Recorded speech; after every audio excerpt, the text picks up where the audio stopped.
Good morning, good afternoon, whatever time of day it is that you are listening, folks. Thank you very, very much for listening. Day today is the 15th of January, year of our Lord 2024. Welcome to yet another edition of the Coping Hour, hosted by Nicholas Hinkle. Feel like I got to apologize up front. I threw up a community post on like Thursday afternoon, maybe Friday morning, and I was like, hey, breaking news, I'm not going to be able to do the show on Friday. Some of you may not have seen that. I've said this in the past, I'll say it again. If for some reason there's not an episode up on a day that you are expecting there to be an episode of this show, check community posts on YouTube for my channel, and there's likely going to be an update there. But yeah, had some stuff going on, was in the emergency room until very, very late at night. I think we got home at like 3 in the morning. Mom, if you're watching this, we already talked about this. Everything's fine. Grandma, if you're watching this, everything is fine. We'll talk about it on the phone when I call you later this month. Or wait, no, I don't call you until February. Yeah, we'll talk to you in February. My grandma and I have a long-standing monthly appointment to speak on the phone, and it's the same thing with my mom. So usually what happens is once a month, I'll look through my call logs, and so today's January 15th, and I'll say, December 27th was the last time I called. I got a few days. I can do it next week then. I can do it next week. That's how it works. And then if it's like the 23rd, I'm like, hey, I'll just do it now. But I usually always call them back to back. Okay, anyways, so I wanted to say all of that just to say I apologize for there not being an episode. There was just a lot going on. I didn't have it in me. And then since then, I've gotten really sick. I don't think it's COVID, luckily. I think it's just like that darn influenza. But I say that to say this might be a shorter episode because I feel so awful, but I really wanted to get some stuff out because we had a pretty big weekend here. And if my body makes any gross noises, I sniffles anything, I will try to cut it out. I promise I will do my best to try to cut it out. Okay, let's jump into today's show. Jared Goff, you are enough for Detroit. Brad Holmes getting a game ball for helping shape this roster. There's no other way to say it, folks. Simply put, the Detroit Lions did it. They won a playoff game. For the first time since 1991, they won a playoff game. For the first time, I believe, since 1993, the Detroit Lions hosted a home playoff game, and for the first time ever, hosted a home playoff game inside of Ford Field. Jared Goff delivered something that we thought was like, it's not us. It just can't happen. And that's why, and I don't even want to lead with this, but I've seen some people hate a little bit because, like, we are over the moon for one playoff game. First of all, what you have to understand is, like, we've been winning games all season and, like, getting really, really excited, almost too excited, because, like, we've just never had a team this good to root for. We've never had a team that almost every single Sunday when we wake up, we think, like, I like our chances today. Like, I don't know if we're going to win, but we got a chance, right? Every single game that we woke up this year, we've believed that we've had a chance. Haven't always been able to say that. And it's kind of sucks sometimes to have to come back down to earth like, yeah, beating the Chiefs is cool, but it's week 1. You know what I mean? And having to kind of bring yourself back down. Then you get into the playoffs and you actually do it. Act like you've been there before. What if you fucking actually haven't, though? What if you actually, real life, have never been there before? Most of you watching this weren't even alive the last time the Lions won a playoff game. Right? And let's say you're like my dad's age, right? You were born in the 60s, you're born in the 70s. You know, you're one of the guys in my demo who's in their 40s and 50s, right? Cool. You've seen them do it once, right? You've seen them do it one time. So even then, dude, we haven't been here. We don't know what this feels like. I can't even count the amount of times that I've cried in the last 12 hours since Jared Goff started taking a knee. You know something else I want to say? Feel like it's consistent and in spirit with how we operate on this show. I want to give credit to the broadcast. And truthfully, I don't know if there was a better person to be calling that game than Mike Tirico, a guy who is a native to the area. I think he lives in Ann Arbor right now. I might be wrong. Now, also not trying to fucking dox Mike Tirico. Sorry, Mike. But what he did early in that game, I believe it was the Lions' first defensive snap. So when the Rams were on offense and the crowd was getting really loud, Mike Tirico didn't say a word for like 20 seconds. Mike Tirico, while the Rams are breaking the huddle, Stafford comes up and he's like calling out stuff. He's doing his thing. And then he gets into his cadence and they run the play. Mike Tirico does not say a word. He just lets the moment breathe. Because if anybody understands the weight of that moment for the fans and the players, it's Mike Tirico. For that city, it's Mike Tirico. And to have that guy really just let the game be the game, as a viewer who a lot of the time when I'm watching these games, I'm paying attention to how they're broadcasting the game, almost sometimes more than the game itself, right? I thought that was brilliant. He also did it at the end. When Jared Goff goes out and takes that first knee, and Mike, it clicks that with everybody, they're like, oh my God, it's just over. We did it. Like, it's just over. Chris Collinsworth starts to be like, hey man, like, you're a native of this area. Can you describe from your own perspective what you think this means? And Mike gives it like 15 seconds, and he lets the Lions take one more knee, and he lets the crowd like just go nuts. And I don't know if I was just reading too much into it. He did sound a little bit like he sounded passionate is what I'll say. Not emotional. He sounded passionate about it. Like, not like he was going to cry, but he really meant what he was saying, and he was right. There's a term, the same old Lions, and SOL. Everybody all season has been waiting for it. And at every turn, if the Lions lost or, whatever has happened, guys getting injured, like, people have been like, here it comes, like, it's happening. And, knock on wood, I say this, well, I don't want to even make the point. I don't want to even manifest that and put it into the universe. But this Lions team has proven to brand new Lions. Even talking about waking up every single Sunday being like, yeah, probably we might win today. Yeah, like, we might win today is unheard of. I'm telling you, it is unheard of. It is almost impossible to, like, there are franchises out there who haven't had success, right? But they also haven't had the lows that a franchise like the Detroit Lions has had. The darkness that we have persevered as Detroit Lions fans, right? We're weathered. We're beaten. And to have this moment, the night was perfect. And to do it against Matthew Stafford, we're 7 minutes into this take. I didn't even mention that the fact that we were playing against Matthew Stafford, the quarterback that we all were positive was going to be the one to do what Jared Goff just did, right? And I'm not one of the people who like was doing this like super forced and fabricated Stafford hate week. Like, that was weird. But I get it. I get why people did it. I'm not mad. I'm just saying, like, some people, it was just like, dude, you need to relax. Like, you don't actually hate Matthew Stafford. Like, you don't.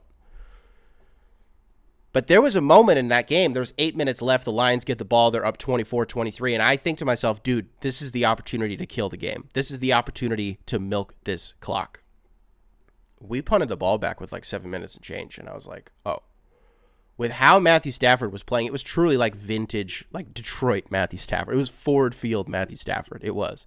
He's doing these no-looks. He's putting a ball in a shoebox on every single throw. That back-breaking, like, big game interception that we're accustomed to with Matthew Stafford never came. It never happened. We never got that interception, and I think it felt like it was brewing, that if a pick happens, and God forbid a pick six happens, because the roof is going to get blown off this place, right? But there was a moment where, as a Lions fan, I was like, the whole game, I felt strangely confident. And then I was like, oh, Matthew Stafford just got the ball back, and it might be over. There's a chance that in real time, like 20 minutes, the last 8 months of the best season my team has ever had is just over. And that weight was so real for like 10 minutes. And I just cannot describe to you what it felt like when that clock hit zero. Not even when they started taking those knees, Jared Goff's pumping up the crowd. Like, they're cutting to grown men crying in the crowd. I was crying at home. I cried like, I couldn't even tell you how many times. The game hadn't even kicked off, and I was just like, I can't believe this is actually about to happen. And then the game kicks off, and I just can't stop. I'm just like, I'm not even like emotional. It's just like happening. Like, they're just coming out as I'm watching it. The Detroit Lions won a playoff game. Jared Goff is enough for Detroit. On to the divisional. Let's do some quick notes from some of the other wildcard games that we had over the weekend. Texans-Browns was probably the most like win-win game of the weekend, right? Where we were all kind of like, the stories for both of these teams, I want both of them to win. Like, I want Joe Flacco to move on and maybe play the Ravens, maybe, right? But I also want C.J. Stroud and DeMeco Ryans and Will Anderson, and like I'm rooting for all of these guys. That game was really close until suddenly it just wasn't at all anymore. And we had to watch Joe Flacco go out sadder than I think any of us really wished on him. Didn't want that for Joe Flacco at all. But credit to the Texans. It was an awesome game. And I'm excited. Cool atmosphere in there for the Texans to be hosting a playoff game. Even the scenario for them hosting in the first place because the Jags lost in Week 18, just a generational collapse from them. The joke that we made on this show was at least the Eagles waited to collapse. The Jags did it too early, and then they ended up fucking around and missing the playoffs, right? Packers-Cowboys, for a lot of people, was probably the game of the day. Not because it was a good game. The score, even though it was a 16-point differential, is not even indicative of how close this game was. It was not. It was not at all. Watching this meltdown between Dak and CD, like almost immediately, like from the first drive, was bizarre. Like they hadn't even taken 5 snaps and CD was already like, dude, you're pissing me off. Like what's going on? I don't know whose fault it was. Whatever happened. It happened immediately. It was bizarre. Jordan Love, we're all thinking the same thing. This is bullshit. The amount of Packers fans that email in and are like, talk about Jordan Love. Like, oh my God, can you believe how good Jordan Love is? No, actually, I can't. It's inexplicable to me. It is incomprehensible to me how good he just decided to be for like the last 2 months. But that was a fun game. The reason it was this is what I meant to say. It was not the game of the day because it was a good game. It was just because the Cowboys lost because they got smacked. Like Dak couldn't do anything. The defense was just asleep at the wheel. Mike McCarthy, I thought I was getting a takeoff when I was like in the second quarter. I was like, dude, if they get the brakes beaten off of them, like if this keeps happening throughout the game, I was like, I bet the knee jerk is going to be to fire Mike McCarthy. I bet that's going to be what people are like, we have to fire Mike McCarthy. And then by the end of the game's not even over and Greg Olsen is already talking about it. And I was like, oh, I guess this was probably already sort of in the wheelhouse of what people were thinking might happen. Whatever. I don't even have anything else to say. It was just funny to see the Cowboys lose. It's a good day for America when the Dallas Cowboys blow a crucial game. And because they lost, Detroit now gets to host next week against the winner of Tampa Bay and Philadelphia, which as of this recording is happening tonight. Only other game that we had played so far as the Pittsburgh Steelers and Buffalo Bills game got delayed was the Chiefs and the Dolphins, the like minus 30 game. I'm going to say it. I know we're all thinking it.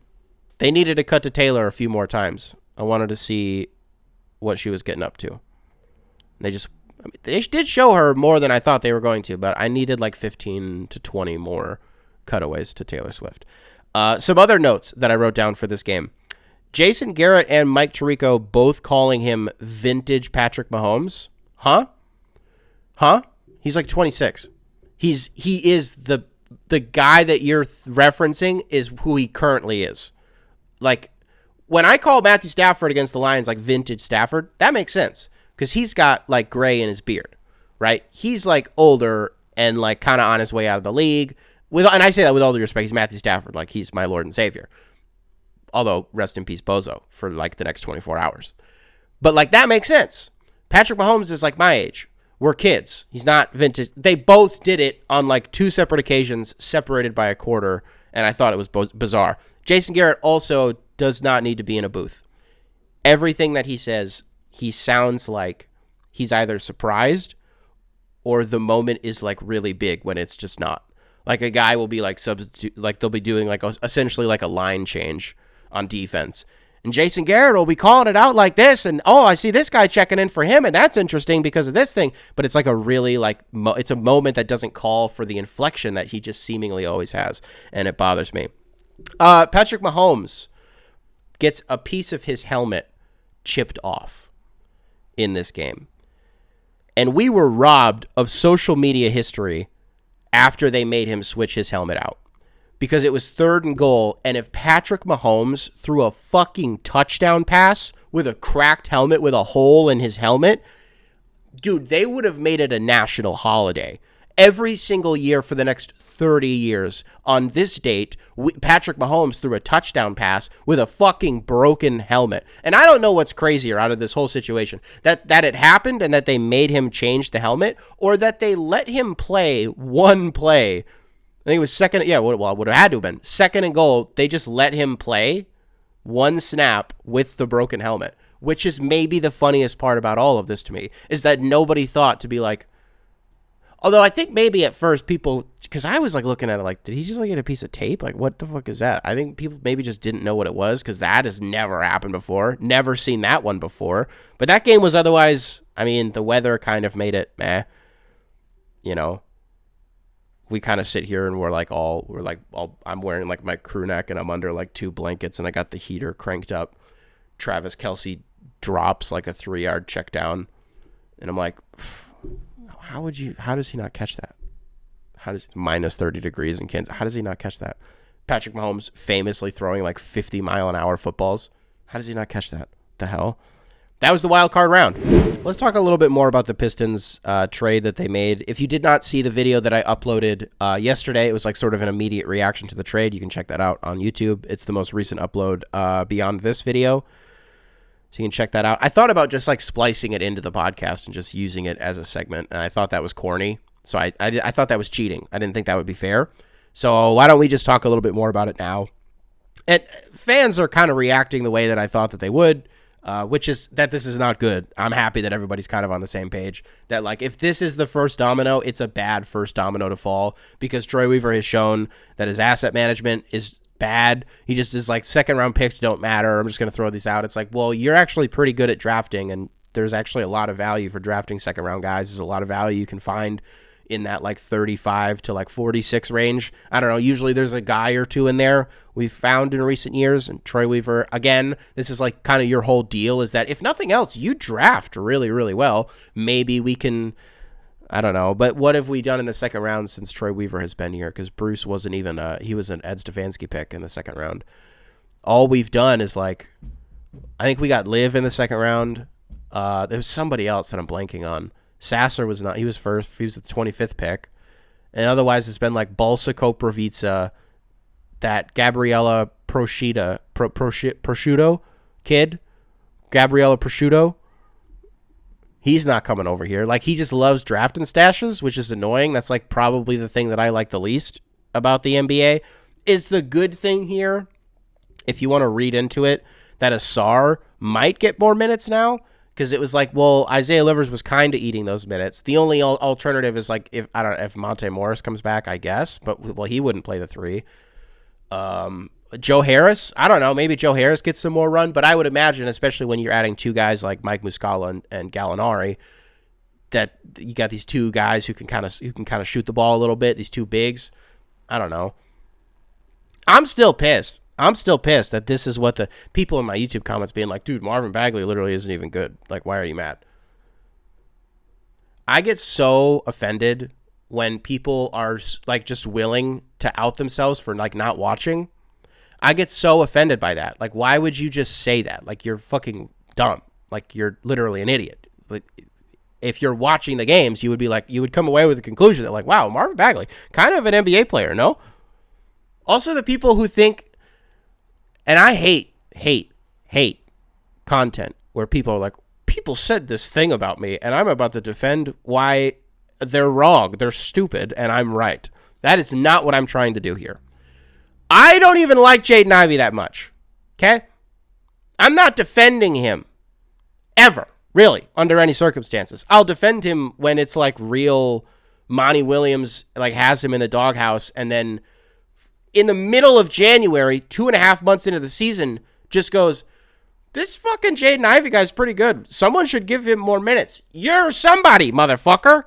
Monty Williams, give him more minutes. Give him more minutes then. It's you. You're the guy who can give him more minutes. You're the one he's been sitting on the bench because of you. You're the one who, yeah, I'm going to defend Jaden Ivey when like shit like that happens because that's insane. But like, I wanted Keegan Murray, by the way. If people remember, I wanted Keegan Murray. And I'm not trying to be the guy who's like, "Ooh, I wanted Donovan Mitchell. I didn't want Luke Kennard. I wanted to draft Devin Booker. I didn't want to draft was it like KCP that year? I don't remember who we drafted that year. But like, I'm not trying to be that guy because we also couldn't have even drafted Keegan Murray because he went one pick ahead of us to Sacramento. How about Sacramento? Oh my God, the Dame shot. Oh my God. Right when you think Milwaukee is just dead in the water, Damian Lillard, who maybe if I've missed one this year. I feel like we haven't had a Dame shot like that in a while. And that felt so good, felt so cool. Like if you're a Bucks fan, you're like, this is why we did it, right? It's not just that we have the best offense in basketball. It's like almost somehow like a renaissance season for Giannis. Like how did he get better? Oh, because he has Damian Lillard in the pick and roll. Like yes, Bucks fans love that part of it, but it's a shot like that he hit against the Kings that you're like, this is what the trade was. This is why we did it, is so that we have a guy who in a moment like this can hit a shot like this. Sorry, I didn't mean to do a little Dame spiel there. There you go, Bucks fans. There's a crumb for you. The hell was I even talking about? Oh, Jaden Ivey. Yeah, I could give a fuck less if he's on the team in 2 months, to be honest with you. But that's not necessarily, it's not about him. It is a little bit, but it's mainly just that like you can trade anybody on this team. You could have traded Marvin Bagley if you got something cool for him, or if you didn't have to give up picks acting like taking on his contract was some like fucking monstrative feat, some monstrative summit that a team was like, I don't know if we can pay Marvin all this money. He's not making that much money. And for the production that you get out of him, it's like, yeah, this is just what guys get paid when they've been in the league for a few years and they do what Marvin Bagley does. You just get paid a little bit more. Oh no, right? But as far as everybody else goes, fuck it. Send him out. Go. Bye. Unless your name is Cade, unless your name is Jalen Duren, unless your name is, I don't know, man. Asar. Because here's the thing. If the plan is either free agency, which again would be dumb because that just doesn't work. It just doesn't work. Cap space is meaningless as like a selling point for fans. That means literally nothing to me. What you're going to have to do is go and trade for somebody who's just under an existing contract for like at least 3 years, right? That's what you're going to have to do. And in order to facilitate something like that, you're probably going to have to throw in a guy like Asar. So I say all that to say, as much as I would like to throw Asar on the list with Cade and Jalen Duren, I don't think so. And there's also a world where, you know, the other team in this scenario is like, you can keep Asar, we're good on him, but can we have Jalen Duren? It's possible, right? And depending on who you're getting in return, there's a world where Detroit is like, yeah, we'll do that. Because if you're the Pistons and you're like, well, that ankle like keeps getting hurt. Like that same ankle keeps getting hurt. That's how you would probably rationalize it in your head if you were Troy Weaver. But how much longer is Troy Weaver going to have a job is the question. Does he make it? I just don't know how you get to the end of this year. And you're like, no matter how many wins they end up getting, which, by the way, doesn't look like they're going to get that many. If that Houston game, I saw a lot of, we got some emails about it and also some like comments on some various posts and videos that was like, oh, that Rockets game, like I can't wait for your take on that. I apologize, I don't have one. Fuck them. Who cares? That game sucked. Might as well lose that way. It's that kind of season, you know. We talk about how magical the Lions season has been. The Pistons season has essentially just been the antithesis of that, where it's like, yeah, Jaden Ivey will pull up and like the ball will basically be in the net. It'll be at the bottom of the net. And then it's just not. And then it just rims out and the Pistons lose to the Rockets. Oh, yep, sure. That sounds good. Let's move on. Alrighty. The email for the show is copingoursubs@gmail.com, spelled phonetically. Ryan checking in, subject line, at what point do you move on? Greetings from Dallas. Watching you and Pistons fans reach an unprecedented breaking point has got me wondering, do you think you would ever reach a point where you would stop being a Pistons fan? I was thinking about situations like the Pistons where there is an overwhelming and continual front office negligence and asking myself, is there anything fans can actually do to stop things like this? It seems like in general, and especially with Tom Gores, owners will keep a firm grasp of their leadership positions, or as they view it, opportunities to make money. In spite of embarrassing season after embarrassing season, fan boycotts, sell the team chance, or any number of things indicating that they are terrible at their job. 100%, dude. I would assume that that the reason these owners stay where they are is because they know that there will still be fans consuming their product no matter how awful it is year after year. 100%. You've gone through 15 years of your favorite basketball team being run into the ground by terrible ownership, and there doesn't seem to be anything in your power to change it, unless I'm missing something. Would you be able to handle another 15 years of this? Is there anything that would make you cease to be a fan of this team? Sending you and the Pistons fan base my best wishes. Thank you very much, Ryan. This is a good email because he brings up an interesting question. Is there a breaking point for you as a sports fan? Is there a point where your franchise, whether it's they're as bad as they are, they're just like as an organization, whether it's from the top with ownership, or maybe it's just they keep bringing in knuckleheads for management, which I guess is also a reflection on ownership. Is there a point where you just are like, I'm done and I can't be a fan anymore? I think for most of us, the answer is yes, but it's all short term, right? Where you can, it's not that you're like not a fan of them anymore. You just sort of fall out of love with them. Do you know what I mean? Like, I'm a Michigan State fan, right? So it's really easy right now to just like, the football team does not exist. Now I say that I'm really excited about Jonathan Smith and Aiden Childs and all these guys that like now it looks like we're going to be on the upswing. But this year with the whole Mel Tucker thing, like it was really easy for me to turn it off and check out. With the Detroit Tigers, they're a team that like, yeah, they're maybe looks like they're kind of with like Scott Harris and AJ Hinch, all these guys, like maybe are they on the upswing? I like Torkelson, but we'll see. In years past, like once they stopped going to the World Series and like the band broke up and like Dombrowski left, I was like, bye. Like, bye. The team stinks now. There's nothing to watch. The Wings, like, dude, when I was growing up, they were in like the Western Conference Finals every single year. We were going to the playoffs every single year. We even won a Stanley Cup. We almost won back-to-back.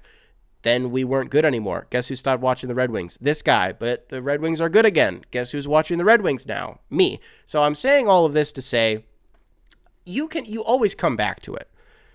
You know what I mean? I don't think there's anything like, even if you're going to like, even if your owner came out and it was like they were on like the Epstein logs or like they were like funding the Wagner group, like, yeah, you're going to stop being a fan for a little bit, but then your team's going to hire, like they're going to get forced out and then they're going to get a new owner and you're going to be like, oh, okay, cool. Now I can be a fan. You know what I mean? Like you're going to come back no matter what. I don't know why I had to take it to such an extreme. I could just be like, they're bad and then they're not bad anymore. But no, but you know what, here's the thing is what would have to happen for me to fall out of love with the Pistons, I guess is maybe the question here. And I actually kind of wasn't even thinking about that. What would have to happen? We're going to think about this on the fly. I don't know. Could I handle another 15 years of them being this bad? No. No, it will happen in 15 years for sure. But I think 5. I could put up with this for another 5 years as a Pistons fan, and then I would be like, I'm giving up on you guys. And because in the meantime, I think I'll just have other shit to watch. I think if by then I don't just start watching a different NBA team, like there's a chance that maybe even living in Chicago, I'll just be like, maybe I'll just start watching the Bulls and I'll just watch like local stuff. Or because I'm so close to Milwaukee, I'll just do the Bucks thing. 5 years from now, put a stamp on it. On January 15th, 2029, remind me, but you know, whatever, that I will maybe become a Bucks or a Bulls fan. I don't want to be a Bulls fan. I hate them. I don't know why I'm even saying that. I don't even mean that. I literally hate them, except Rusty Buckets.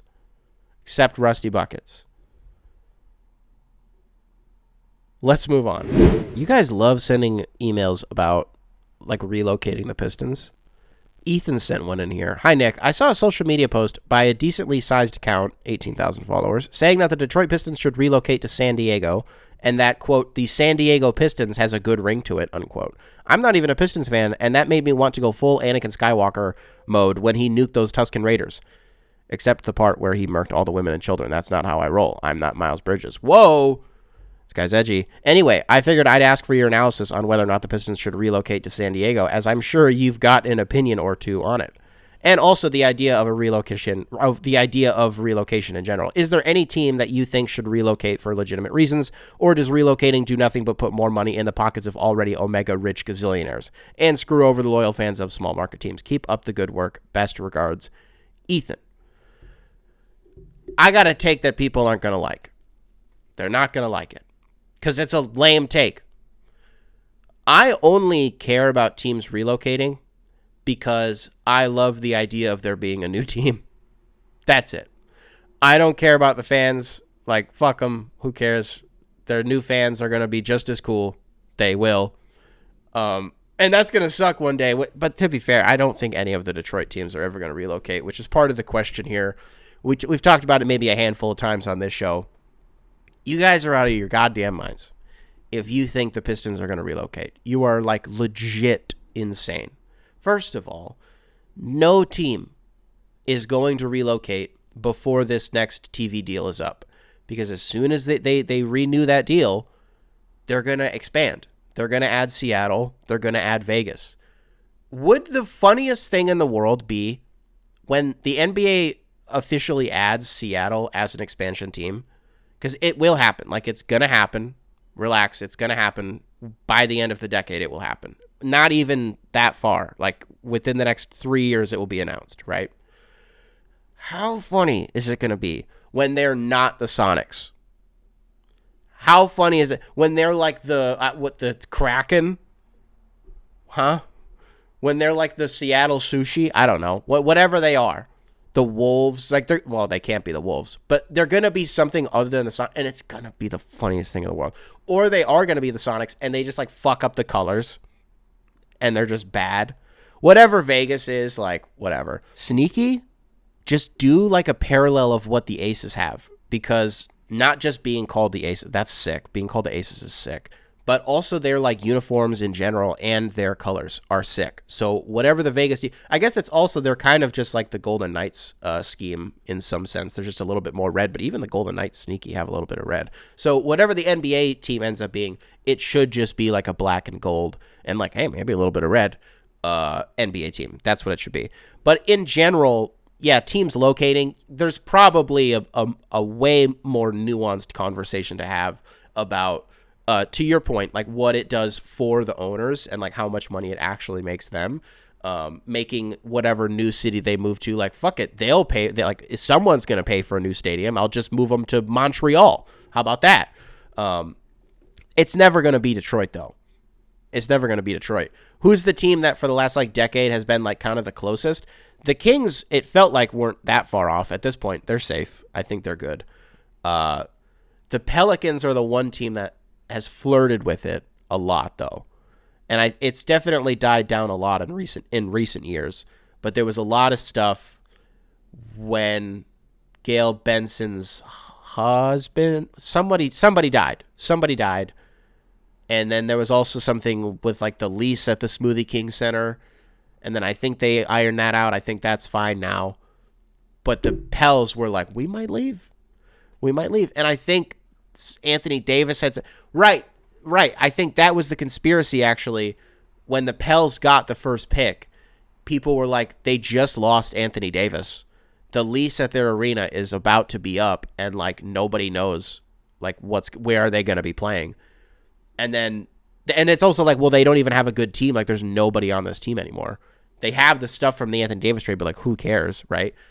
Oh, and then magically Zion Williamson, the pick falls in their lap. Go look at the Pels record from the year before and what the odds were for them to get that pick. Interesting, NBA. Interesting, Adam Silver. And then the Pelicans were saved. Like I said, re-up that lease. Pels don't relocate. Huh? Let's move on.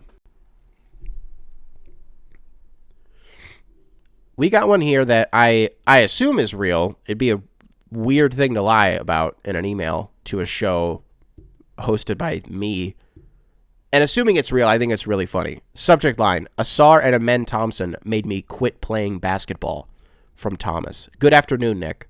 I grew up in a suburb of Oakland, California, and when I was in 7th grade, I played the Thompson Twins in a championship game of an AAU tournament.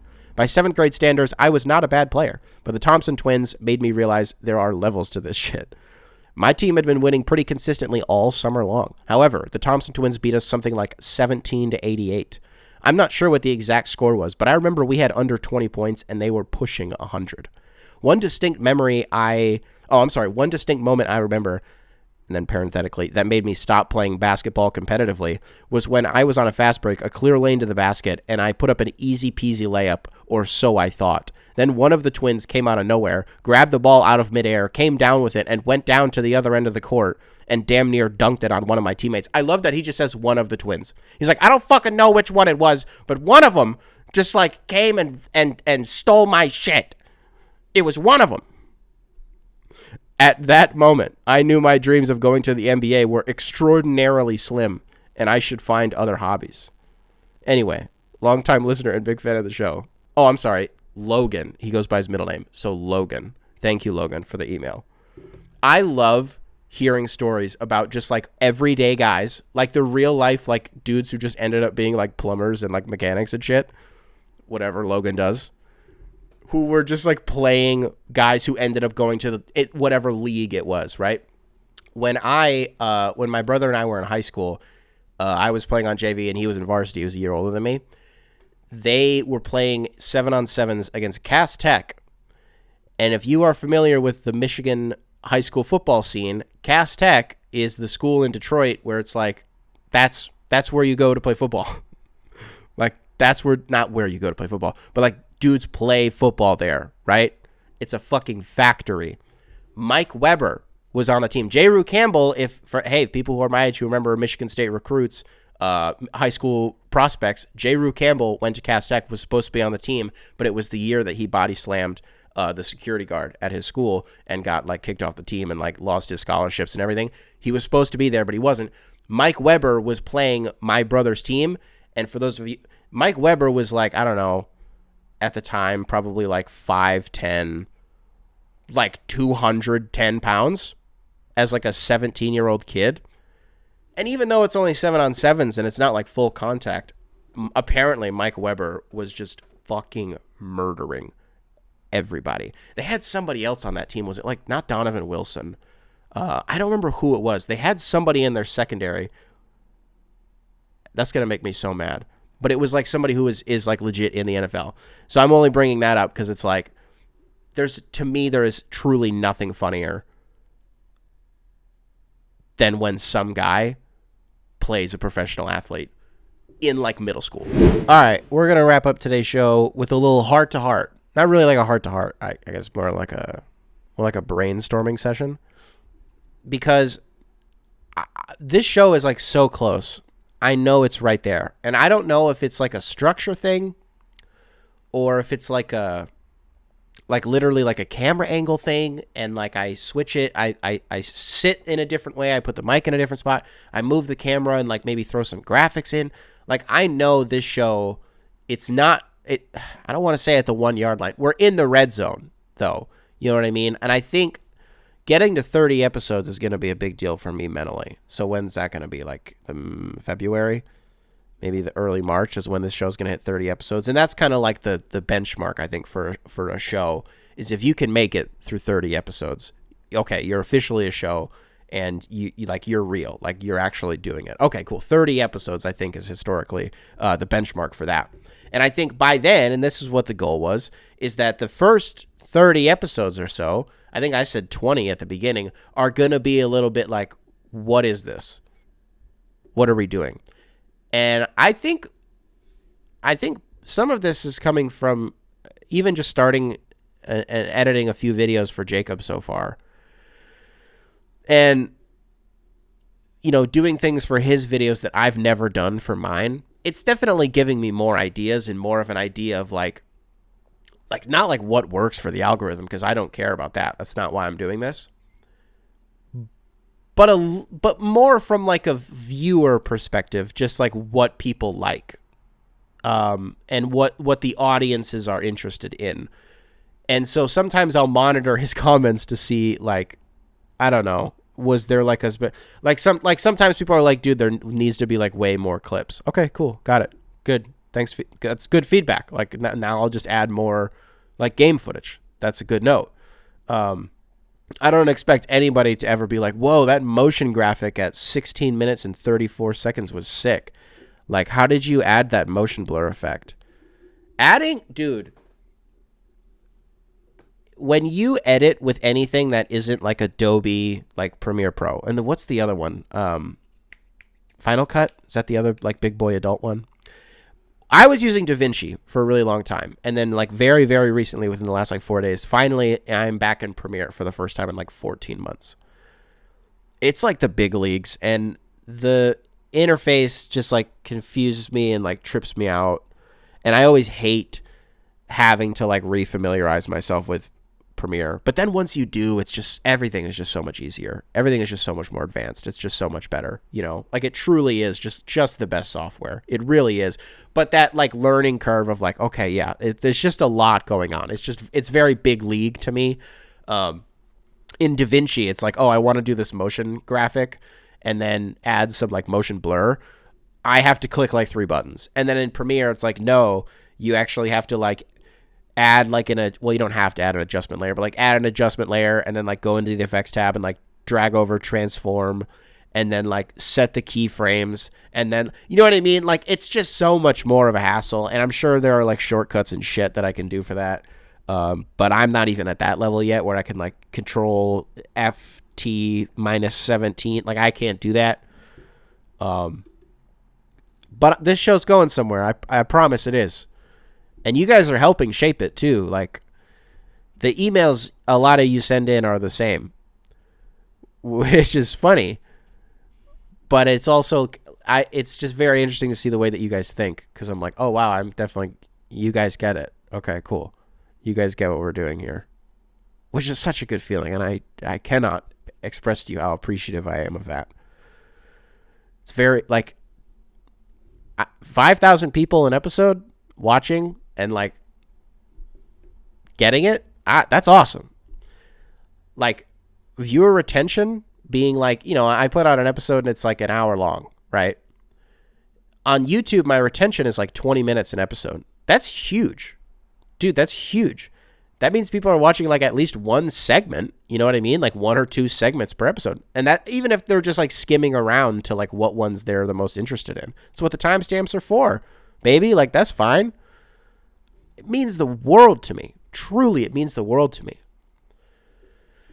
Alrighty, folks. I might throw up, so we're going to end the show. Should be back on Friday. Been doing some house shopping recently. It's been fun. Kind of. Very scary process. HOA in Chicago, man. I can't even... You describe it to people and like they think that you're being hyperbolic. I'm like, I'm not. Like, you know, if you're paying like $1,200 a month on your mortgage, you know, there are some places, dude, where like your HOA is going to be like 11. Like, huh? I'm paying 2 mortgage. And why would that be? I don't know. Maybe there's like a pool. It's a, you know, that would be like in a condo, you know, there's a pool. They probably have a gym, you know, parking, you know, stuff like that. And that's why the HOA is going to be so high. But like, what? Huh? And some of the places that we're looking at, it's like, well, if we're paying a little bit less on the mortgage, it's like, I guess the HOA can be a little bit higher. You know what I mean? It's like it balances out a little bit. Or vice versa. It's like, well, the HOA is really low, but like, it's kind of like, we're not going house broke, but like, and then you learn like how easy it is for people to go house broke because like I don't want to get into this. Alrighty, folks. If you are listening to this on Spotify, be sure to rate 5 stars. If you're watching this on the YouTube, be sure to leave a like. Be sure to subscribe. Nice comment for the algorithm. Nick, that fastball today. I threw a couple of good ones. Alright, I'll catch you guys in the next one. Primary control. Beautiful. Primary control. Beautiful. Primary control. Beautiful. Primary control. Beautiful.